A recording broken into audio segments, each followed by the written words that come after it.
Alô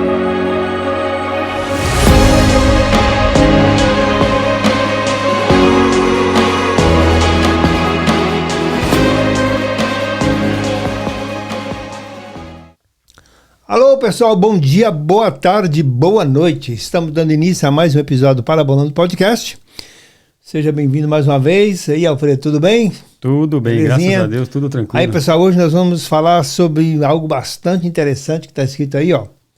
Esse nosso episódio, estamos aí no capítulo 11, né, Alfredo? Capítulo 11 do livro de Apocalipse. Começando aí, é um vácuo aí, né, que aconteceu entre o sexto e o sétimo anjo. E nós vamos falar de algumas coisinhas e hoje nós vamos falar algo sobre muito interessante. Então fique atento em mais esse episódio do Parabolando Podcast. Estamos juntos mais uma vez aí. Nossos episódios vão ao ar sempre às segundas-feiras, das 8 horas da noite, horário daqui dos Estados Unidos, e 9 horas da noite, horário lá no Brasil. Agora que não tem mais horário de verão, né? É verdade. Lá no Brasil não tem horário de verão e aqui também não vai ter horário de inverno. Ah, não vai ter? É, porque antigamente chegamos a ter 3 horas de diferença. Sim. Quando era horário de verão no Brasil e horário de inverno aqui, ficava 3 horas, né? Então agora... Agora vai ficar... Isso, é só uma hora então. Beleza? Maravilha. Então, nossos episódios estão em sempre ao ar. Estamos no YouTube, estamos no Instagram e estamos aqui no Facebook também. E chegamos aos 1.700 inscritos no YouTube. E, né, eu estava falando, hoje eu recebi um recado de uma pessoa lá de Brasília, o nome chama assim Humberto, pessoa que eu conheço há muito tempo, ele falou assim, ó, rumo aos 2.000. É isso aí, beleza? Então não deixe de dar o seu like, dar seu joinha e também se inscrever no canal se você não é inscrito para receber os nossos conteúdos. E estamos iniciando esse episódio de hoje que fala a respeito de algo bastante interessante que já já você vai tomar conhecimento. E também temos diariamente o nosso presente diário, o nosso devocional, cedido gentilmente aí pela Rádio Transmundial. Então esteja atento em mais um episódio do Parabolando Podcast. Estamos no ar agora. Diga lá, Alfredo. Opa, então vamos lá. Um bom dia, uma boa tarde e uma boa noite a todos que estão nos acompanhando aí. Hoje então nós vamos dar continuidade aqui no capítulo 11, nesses dois versículos que estão no primeiro capítulo aqui. Sim. E parecem estranhos ao capaz que está fora da ordem, né? Muito, com certeza. Então, veja que ele fala do livrinho, né? Depois ele fala que houve os trovões, e digo, ó, não escreva e tal. E de repente, João fala assim, ó, foi-me dada, no capítulo 11, versículo 1, ele fala assim, foi-me dada uma cana, semelhante a uma vara, e foi-me dito, levanta-te e mede o templo de Deus, e o altar, e os que nele adoram. Mas deixa o átrio que está fora do templo, e não o meças, porque foi dado aos gentios. Estes pisarão a cidade santa por 42 meses. Pronto. E aí, nós olhamos aqui e falamos, mas por que João está lá, viu o anjo, comeu o livrinho, foi falado que ele ia profetizar sobre outras nações e tal, e povos e reis, e de repente ele falou, ó, foi-me dado uma cana, sim, semelhante a uma vara, e foi-me dito, levanta e mede o templo. Sim. Então aqui, para a gente entender isso daqui, primeiro a gente tem que entender a questão do templo. O que é o templo em Jerusalém? O porquê do templo? Israel, sem um templo, é quase como se fosse um corpo sem alma. Uau. Não é? Sim. Porque o que acontece? Esse aqui, nós temos aqui a foto do templo, né? Construído por Salomão. Primeiro era o tabernáculo que Deus deu a Moisés. Então Deus disse a Moisés, que veja que quando o apóstolo Paulo fala que nele vivemos, nos movemos e somos, sim, o universo está dentro de Deus. Então nós não podemos ver Deus, nós não podemos ver quem é Deus ou ter uma forma, por isso que ele proíbe o homem de fazer imagens, porque Deus não tem imagem, ele é espírito, não é? Mas Deus, na sua misericórdia, ele cria um ponto de contato entre o homem e ele. E o ponto de contato entre Deus e os homens, no Antigo Testamento, principalmente para o povo de Israel, era o templo, era o tabernáculo.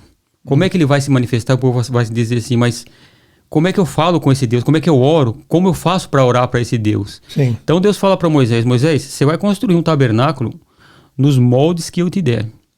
Né? Que é o protótipo daquilo que está no céu.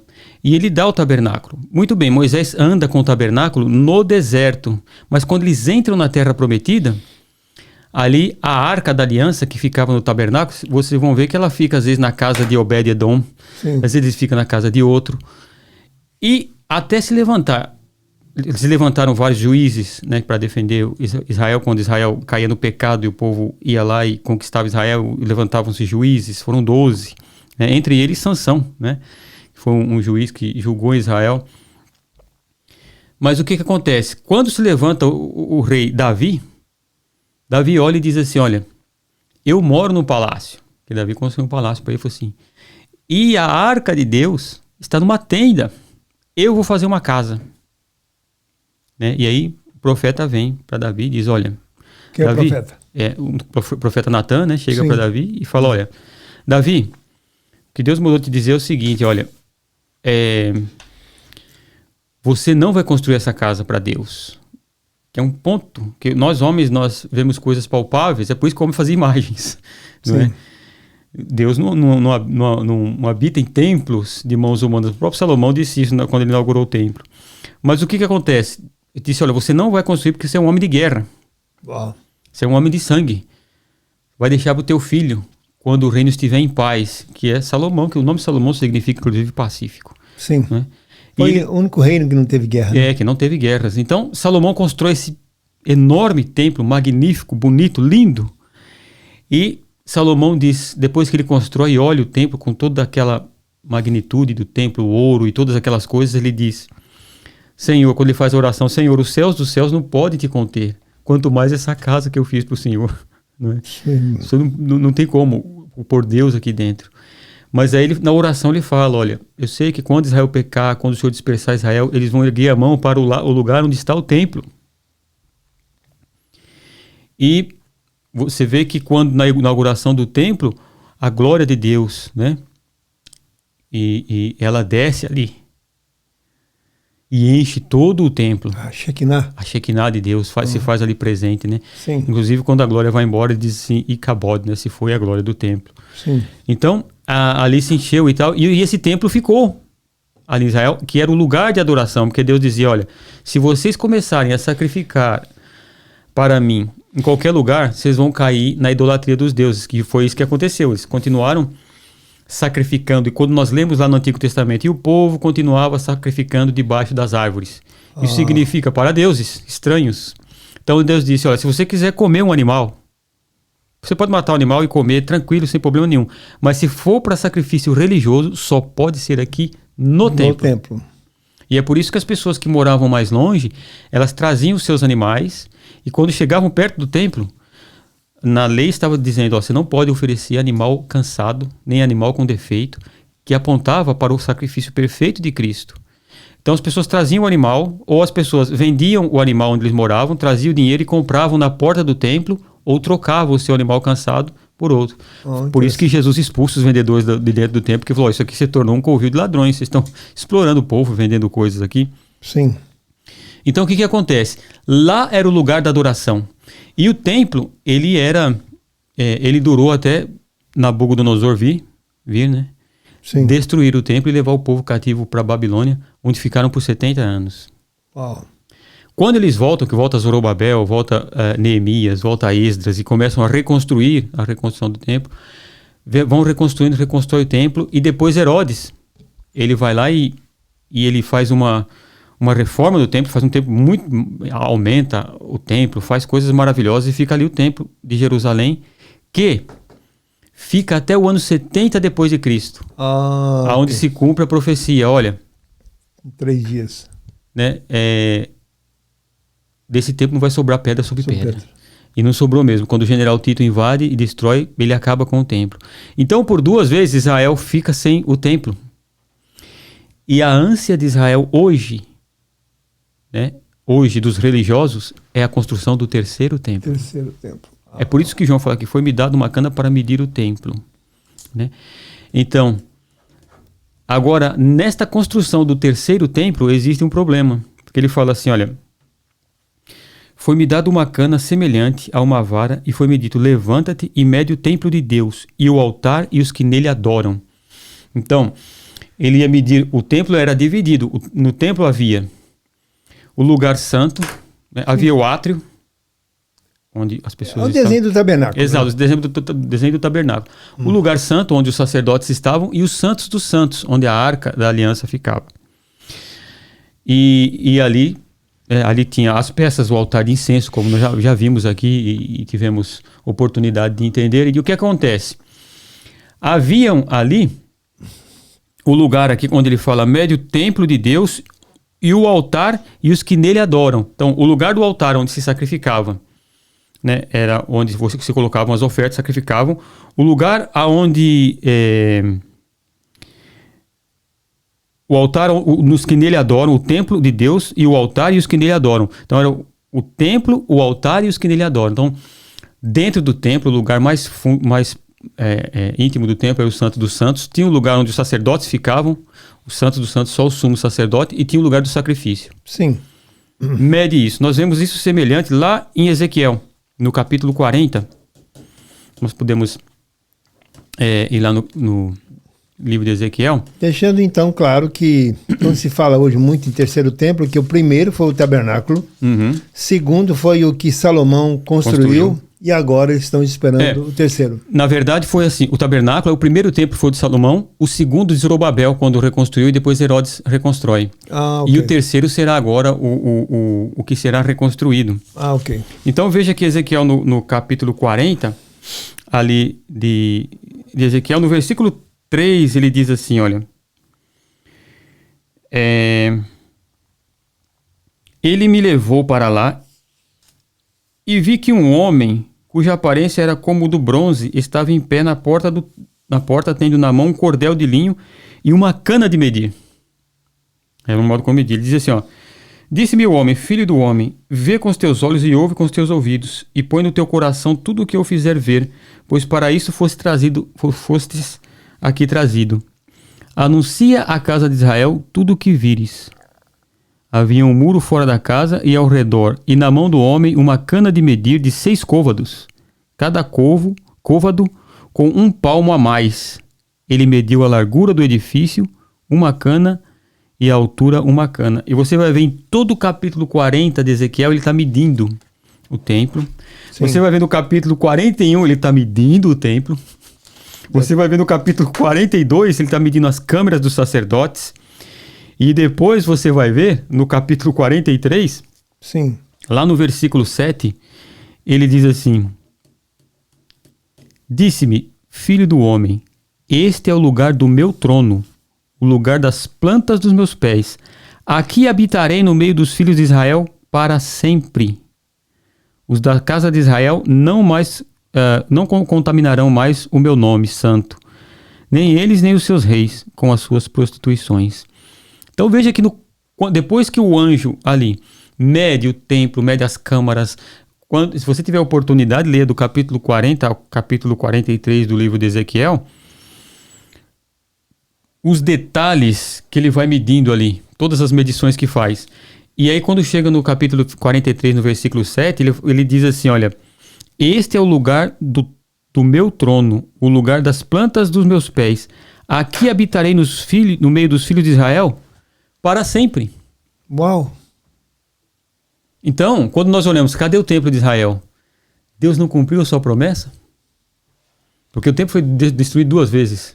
Sim. Não é? Mas como nós dizemos, os dons de Deus são irrevogáveis e as promessas de Deus, elas se cumprem, né? Ainda que Israel foi infiel, foi levado para o cativeiro, o templo foi destruído por causa disso, por causa da infidelidade de Israel, e depois porque mataram o Cristo, não é? Foi destruído o templo. Ainda assim, Deus disse: isso aqui eu vou habitar para sempre com os filhos de Israel. Aqui será o lugar onde eu vou me manifestar a eles para sempre. Mas nós não vemos o templo lá hoje. Então, a situação que nós vemos hoje no mundo, quando nós olhamos o mundo hoje e vemos Israel, há o quê? Depois da segunda... que Israel se torna nação, da Guerra dos 6 Dias e tal, tudo que aconteceu, um dos que participaram da Guerra dos 6 Dias, ele colocou no coração dele de abrir um projeto para a reconstrução do templo. Sim. E tem lá em Israel o museu, não é o museu, esqueci o nome, que tem as coisas do templo. Sim. E começaram a construir as peças. Então, tem um vídeo muito interessante do Israel com a Aline. Quem quiser assistir, assista, que ela coloca lá o que há de verdade e o que há de falso sobre a reconstrução do terceiro templo. Então, o que há de verdadeiro? De verdadeiro é o candelabro já construído. O candelabro que estava no terceiro templo, ele já está construído, é enorme, está lá numa praça lá em Israel, e o candelabro está lá, todo de ouro. Sim. Acho que são toneladas de ouro que tem lá. E as roupas dos sacerdotes estão prontas. Então, se Israel tem, eles têm as tribos todas, eles sabem, as tribos da tribo de Levi, eles sabem, os sacerdotes, eles sabem quem são os Cohen, que são os sacerdotes. Então, se a pessoa é de alguma família de sacerdotal, que é Cohen, ele pode ir lá no Instituto do Templo, vai no Instituto do Templo, fazem a medição, dão a roupa para ele e levam a roupa para casa, para estar preparado, para quando o templo se erguer, ele está preparado para sacrificar. Está o altar pronto, eles têm treinamento todo ano, os sacerdotes, e a roupa do sumo sacerdote está pronta. É incrível, se você assistir o vídeo, você vai ver lá a roupa do sumo sacerdote toda com aquelas cores, com as pedras. Israel com a Aline. Israel com a Aline. Você pode assistir o que há de verdadeiro e o que há de falso sobre a reconstrução do templo, do terceiro templo. Então, por quê? É necessário essa reconstrução do terceiro templo. Porque é lá que o anticristo vai entrar e vai se assentar, pedindo Deus. Está lá na segunda carta de Paulo aos Tessalonicenses. Rapaz, a gente olha assim e fala, isso ainda é inacreditável, né? Nós estamos lendo isso daqui e você fala assim, meu Deus, isso aqui parece conto de fadas. Não é conto de fadas, isso daqui é real, é muito verdadeiro, está acontecendo debaixo do nosso nariz, né? Como diz o pessoal, né? Olha o que diz na segunda carta de Paulo aos Tessalonicenses, no capítulo 2, ele fala assim, versículo 1. Ora, irmãos, quanto à vinda de nosso Senhor Jesus Cristo e a nossa reunião com Ele, rogamo-vos que não vos demovais facilmente do vosso modo de pensar, nem vos perturbeis, quer por espírito, quer por palavra, quer por epístola, como se procedesse de nós, como se o dia de Cristo já tivesse chegado. Então haviam falsas epístolas, falsas cartas que estavam sendo mandadas para a igreja de Tessalônica, dizendo que o dia de Cristo já tinha chegado. Paulo fala, não vos demovais facilmente disso. Ninguém de maneira alguma vos engane, pois isto não acontecerá sem que antes venha a apostasia e se manifeste o homem do pecado, o filho da perdição, que é o anticristo. Ele se opõe e se levanta contra tudo o que se chama Deus ou é objeto de culto, de sorte que se assentará como Deus no templo de Deus, querendo parecer Deus. Uau! Então veja, é dado aqui para João uma cana de medir o templo. Né? Mas o templo não está lá. Na época que João escreveu, provavelmente ainda estava, mas nós olhamos aqui e falamos, cadê o templo? Por que foi dado para João medir?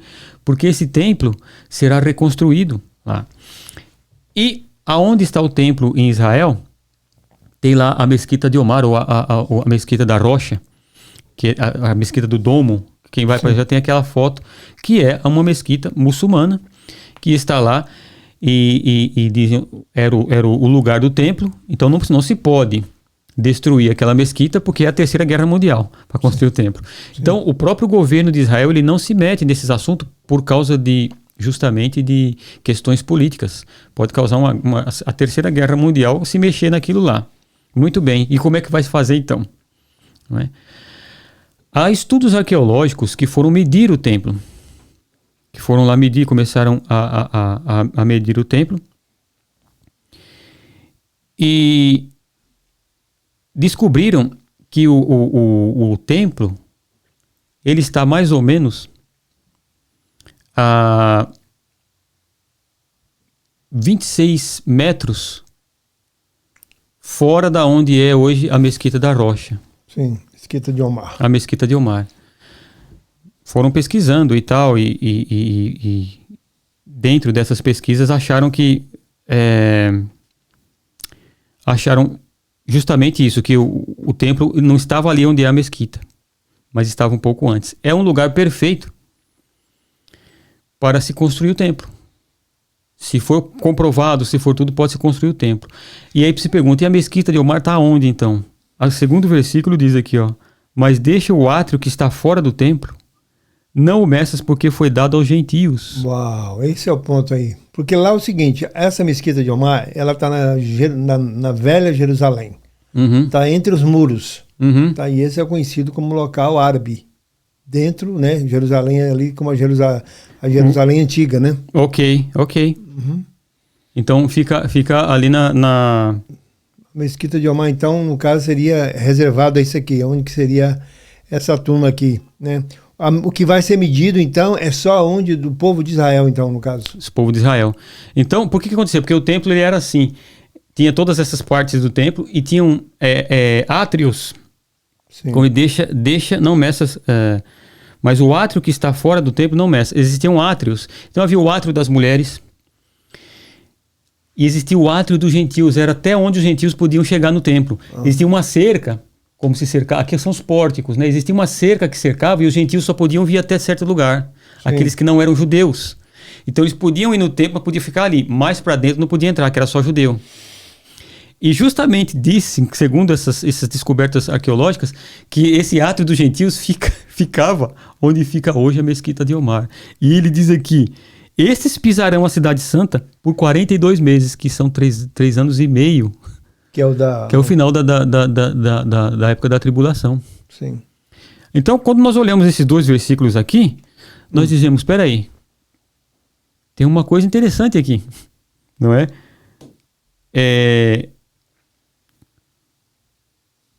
O templo vai ser construído. Agora, quem tiver a ideia de construir um templo do lado do outro, será o que vai trazer a paz. Ou seja, o anticristo traz a falsa paz. E ele diz, eu consegui fazer a paz e todos podem adorar. Judeus adoram no seu templo, gentios no seu templo, não tem problema nenhum.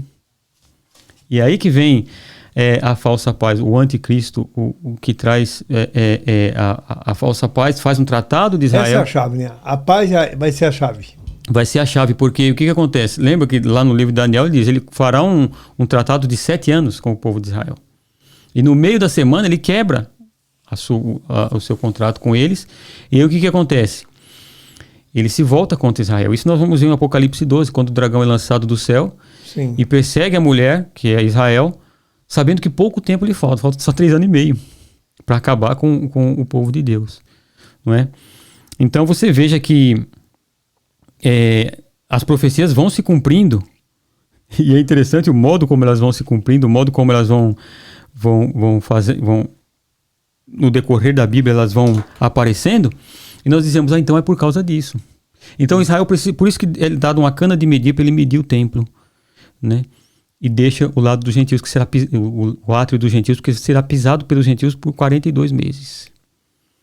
E só aí então, quando João faz essa introdução do templo, é que nós vamos ver que se cumpre então ali a profecia da reconstrução do 3º templo. Então, há hoje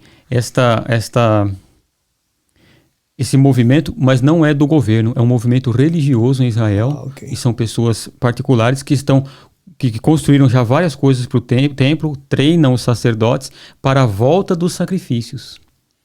E é por isso que nós falamos que Deus vai lidar com Israel, porque aqui está falando tudo, templo, sacrifício, todas essas coisas têm direção específica para Israel. Interessante, né? Esses 2 versículos aqui totalmente, como é que eu diria, totalmente solteiros, né? Soltos aqui, né? Você olha e você fala, peraí. Em nenhuma Bíblia eu conheço nenhuma Bíblia que eu digo, nenhuma versão bíblica, né? Eu conheço aqui alguma coisa que esses 2 versículos estejam separados. Não. Né? Veja que ele está aqui, você olha e você fala, meu Deus. Não é? De repente aparece essa ação, né? Que é uma medida. É uma medida, fala, mede o tempo. Por que ela vai medir? Porque ele olha e fala assim, você vai medir, sabe por quê? Porque o tempo vai ser reconstruído. É uma coisa muito interessante. Olha só, Ezequiel capítulo 44, veja o que é a profecia. 44.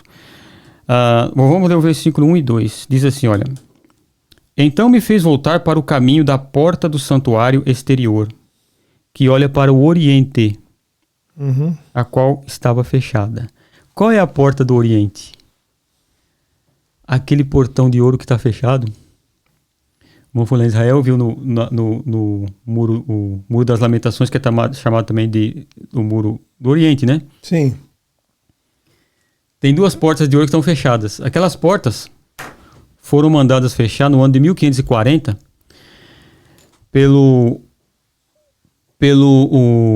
por Solimão o Magnífico, que era o califa do Reino Otomano. Sim. Então o Reino Otomano, no século XVI, ele começou a tomar todo o Oriente, tomou grande parte da Europa, invadiu lugares católicos. Turco Otomano. O Turco Otomano. Até que foram expulsos de lá, né? Até que com muito custo foram expulsos. O Papa dava como é que se fala? Indulgência livre. Falou, vocês estão livres vou dar indulgências para vocês que forem lutar contra os turcos. Sim. Então, esse Império Otomano, inclusive o Solimão o Magnífico, foi o maior de todos os líderes muçulmanos que teve, que invadiu. Dizem até que ele é descendente de Gengis Khan, né? E ele invadiu até chegar nas fronteiras da China, ele conquistou muito território. E no ano de 1540, quando ele conquista Jerusalém, ele manda fechar aquela porta. Fecha de cima e embaixo, porque está na profecia que o Messias judeu vai entrar por aqui. Ele não vai entrar. Agora, vê o que diz o versículo 2 do capítulo 44 de Ezequiel. Disse-me o Senhor, esta porta estará fechada, não se abrirá. Ninguém entrará por ela, porque o Senhor Deus de Israel entrou por ela, estará fechada. Uau! Rapaz, que coisa louca. O cara, sem querer... Sim. Sem querer, cumpre uma profecia. Quer dizer, você vê como o homem, irmãos, o homem não tem domínio zero, ele tem domínio zero sobre a vida dele. Quem manda em nossa vida é Deus. Sim. Um califa, um pagão, um muçulmano, ele vai lá. 2000 anos depois dessa profecia, ele vai lá e fala: fecha isso aqui que eu não quero que o Messias dos judeus entre por aqui. E tá fechado até hoje. Você vai lá, tá fechado. A profecia na nossa cara, tá escrito aqui, você vai lá e vê a profecia fechada. Porque o Cristo entrará por lá. Que coisa tremenda, e é por isso que fala médio tempo. Mas deixa a parte deles para lá, porque eles vão pisar lá por 3 anos e meio. Sim. Interessante, né? Ele está dizendo, conte os adoradores, interessante, né? Yeah. Porque aqui o local é pequeno, os adoradores são muito mais do que isso, né? Isso é uma linguagem espiritual muito forte. Porque, né? Ali no templo existiam assim, tinham os sacerdotes que sacrificavam, que é a chamada adoração, né? Os que cantavam, eles eram aqueles que faziam a adoração. Você chegava lá, entregava o seu animal, e o sacerdote sacrificava e fazia a adoração, e você participava orando a Deus. Então lembre-se, até quando vai o publicano e o fariseu, sobem ao templo para orar. Eles sobem até o lugar onde as pessoas comuns iam. Para dentro, onde entravam os sacerdotes, eles não entravam. E eles oravam. E aí tem o lugar dos gentios, que os gentios podiam entrar. E é dito a João, não meça esse lugar, porque foi dado para os gentios. Por 3 anos e meio, eles vão andar por aqui. Até que venha o Messias. Interessante. Que coisa incrível, né? Incrível. Então nós vemos que a palavra de Deus, por isso que se fala, profecia, ela é 100% clara e ela se cumpre 100%, ela não falha. Isso é algo que vem de Deus. Rapaz, 2000 anos depois... 2000 anos depois o camarada fecha isso aqui. O que foi escrito há 2000 anos, o cara vai lá e faz. E ele não era cristão. Incrível é isso, né? Ele não é judeu. Solimão o Magnífico. Solimão o Magnífico. Solimão. Vale a pena ler a história dele e ver a história do Império Otomano e ver como é que eles conquistaram e ver as profecias de Deus se cumprindo. Depois do Império Romano, né? Foi um dos grandes impérios. Inclusive, ele conquistou Constantinopla no ano de 1453, uma coisa assim. E onde era a maior igreja da Turquia, que era a igreja de Santa Sofia. Sim. Ele fez uma mesquita lá. Hoje é um museu, né?